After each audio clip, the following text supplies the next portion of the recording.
So it's been a month after Dragon Ball Sparking Zero came out, and we want to ask the question, is Dragon Ball Sparking Zero dying? Did Dragon Ball Sparking Zero fall off? Is the hype for it dead, and is the game actually dying? And maybe the game is even dead for a lot of people. So let's look into that, right? I know there's still people playing the game, but let's look at the numbers. We're going to look at Steam charts, so PC players, because we have that data. We're going to look at a personal experience that I had trying to sell the game. And then we're going to look at the most important thing we've never talked about, which is because, guys, PC is one thing, but isn't console king? Right? For a lot of people, it is. A lot of people don't even play on the PC, right? Or they mainly like to play on console. And how about those people, right? Console is king, right?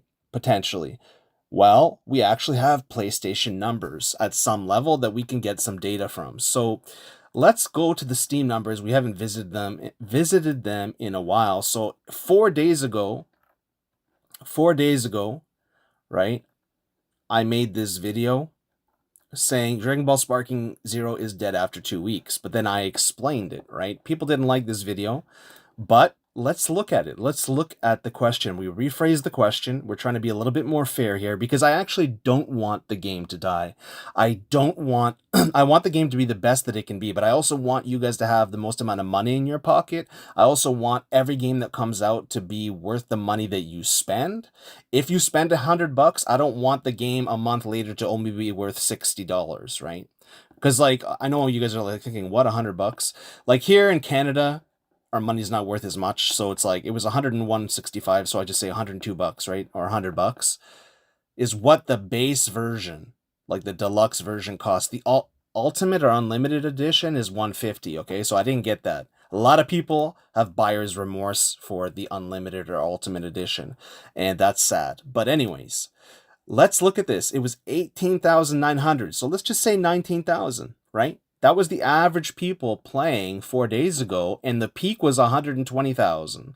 So it dropped off a lot. But hey, let's see what the numbers are actually saying here. This is crazy, right? So I think the all-time low was... Did I even talk about the all-time low here? I don't think I did. 120,000, okay? That was the peak. But if you look, it just steadily goes down, right? 50,000.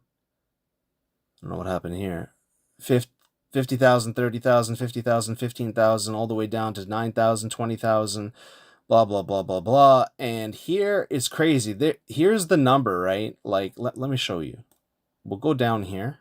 15,437. So we'll go 15.5, right? It was 19. The game just keeps falling. It hasn't hit the floor yet. The all-time low is 5,500. Yeah. See, this was 5,600. And this was 6,200. So it just keeps falling, boys. Okay? This is Steam, though. This is PC, right? We have an all-time low at 5,500. Okay? An all-time new low of a high of 15,005. We'll be generous. So let's see what's going on Steam right here on the top games played. Current players playing right now on Counter-Strike 2 is 1.1 million people. PUBG, Battlegrounds, 600,000. And don't forget the 44,000 because that alone just smokes Sparking Zero. Forget about the 600,000. Dota 2, 480.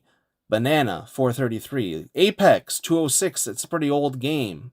Very popular game. Call of Duty, 114,000. Grand Theft Auto, 108. Monster World, 64,000. Right? There's a lot of things here. There's Team Fortress 2. That's a very old game, 38,000. Now, look here. I had to go, I think, to the 4th or 5th page. Sparking Zero is at 157. And if you look here, look at how this Counter-Strike is just steady. Right? Steady. This game is steady. The next game is steady. This one, Call of Duty, was steady, but then it got bumped up like crazy. New Call of Duty game. Grand Theft Auto, steady. This Throne and Liberty thing is starting to decline. Okay, whatever. Look at this. Look at that chart. Just straight decline, right? Fine. Fair enough. So I also have the personal anecdote that I I couldn't sell the game for a certain amount, and that I guarantee you that amount is going down too over time. So it's been a month. Let's look at the numbers. We look in the last 30 days. The sample size, unfortunately, is only 10,700 players, which is probably not big enough, but it still gives us an idea of what is happening on PlayStation where we had no idea before. Fortnite. The most average is 1.2 hours of playtime here, right? So then here you go down, down, down, down. You get 2.14 hours of playtime on this game. Destiny has 2.3. Metaphor for Fantasio, the new RPG, has 2.13 Persona game, right? Elden Ring is still killing it. So we're going up here in the last 30 days. This includes the massive launch success, right? It was number 10, which is amazing. But if you look here, right, it dropped down to 19, right? And if you look at this is very interesting. Metaphor, 19. The games came out at like the same time. Metaphor, 20. So Metaphor is like holding its own, right? Genshin Impact is above both games. Monster Hunter, Apex, all these games. Overwatch 2, I played that game a lot. And I can tell you Overwatch 1 was a much better game, but look, Overwatch 2 is also very steady. Where is Overwatch 2? Yeah, it's number 8 and it's number 9. So yeah, it went down a little bit, but it's pretty steady. So very interesting stuff here that, you know what? It's good. This is like playtime, right? Hours played, average session, players. I mean, it's not perfect, but we're getting at least some data here for the console. Do you think Dragon Ball Sparking Zero is dying? I personally think the hype for it completely died, and we're getting eventually to the floor and where the real kind of fan base and player base is. Now, this is the interesting thing. More people think this is dead than it's not, right? Because if you just look at the sheer numbers, we have like a 90% drop off, right? And what I want to say is that people want to play this game. They want to love this game. They want to play this game. They're Dragon Ball fans. They love it, right? But the thing is, like, everyone keeps using the same excuse that everyone knew that this game was unbalanced, right? Everyone knew what this game was. But, like, really, I think that those are coping statements to just, like, the people that are staying are like a mixed bag of people that just love it no matter what. And then there's people that love it, know the problems, but fight through it because they just love it. I get it. That was me in the Naruto Storm games. But the reality is though a lot of those people are getting upset at the people that left because most of the people left, right? And it's like a lot of people are saying too, like, hey, we didn't leave. We're just doing other things and playing other games. Yes, but that is the thing. If you're not playing the game, right? You're playing another game. You're choosing to play another game. And if you're choosing to play another game, then you're not that interested in Sparking Zero, right? And there's a reason why. And what I want to try to figure out is what is that reason? Like, because people just keep saying it's unbalanced, but like, and it's fun, but it's not that fun. And for all these reasons, right? People are using cheese. It's all about cheese. There's too much cheese. People are using cheese. I feel like people basically are essentially saying that they're not saying it in those words, but by saying there's so much cheese, they're saying, I feel like I am having my experience robbed, right, from me. Because like, I feel like I'm not getting fair fights. I don't feel like the wins against me are legitimate. I don't think that, in my personal opinion too, it's like, I think when you do win, it actually doesn't feel that good because a lot of times you have to cheese to win. I don't know where the floor will be. I don't know how we can fix this game. I would love to know how you guys think we could fix this game. I think that's the most important thing to take from it.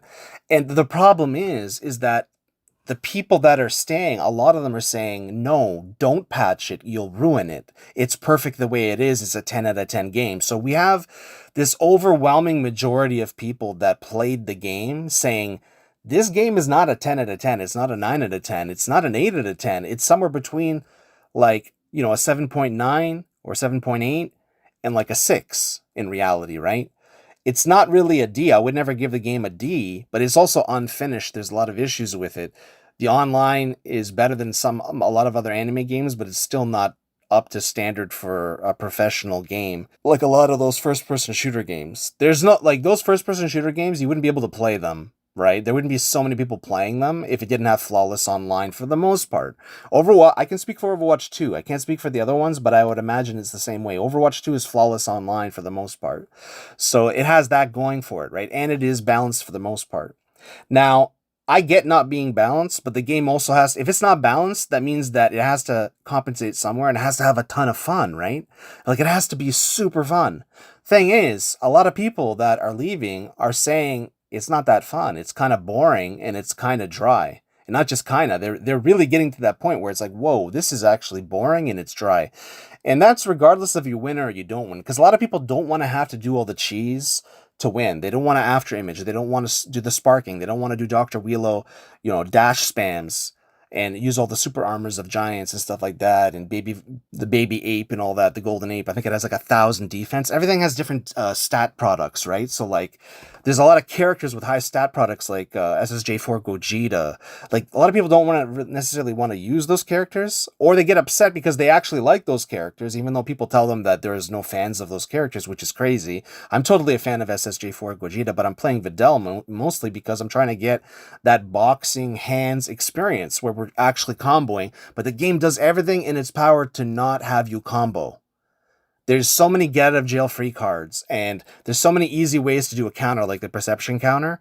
So it's just kind of all over the place. It doesn't really have a focus. There is some beauty to it. It really does look like like you're fighting like a real Dragon Ball fight to a certain extent.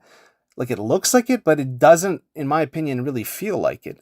Like it feels awkward and just not that fun, right? But hey, who cares about what I think in terms of that?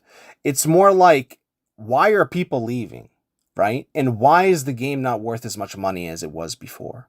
And why is the demand for the game diminished severely? It's gone all the way down, and we're not even at the floor yet. So how can we actually make this game better? I would love to know in the comments, like what we can do. Some people are going to be upset at me yet again for making this video and saying that I'm hating when I'm not. I'm reporting on what is happening. And a lot of people just don't realize. They're like, wait, what? This is happening? And I get it, man. I get it. Like I definitely, every single one of these anime games gets like a niche audience. I'm part of that as well in the Storm community, right? And then that niche audience, enjoys the heck out of the game. But we have to be grateful for the casuals. I'm not saying I'm a casual or not at all. Like I definitely would have taken this game super seriously and been hardcore on it. But seeing how the game was, I could not. I made the executive decision. Well, there's two things, right? Not to time dump and dump my time into this game for two reasons. My number one thing was plain and simple. If this game has perfect netcode and it's good and it's not laggy and I don't lose to some laggy losses and some nonsense, or I don't win to laggy losses and get easy wins, I will just keep the game. I don't care because I'm a Dragon Ball fan. That was my only requirement. And I saw myself and other people getting easy wins where the other person is lagging and can't do anything. And I saw myself and other people as well losing games that were laggy losses and you can't really do much about it, right? So it's like, okay, well, I don't want to go through this again because I did this in Connections in Storm 4 and it is not fun, especially in Connections. And it's like, this is not it, man. Like they need to smarten up with these games. They make so much money off of them.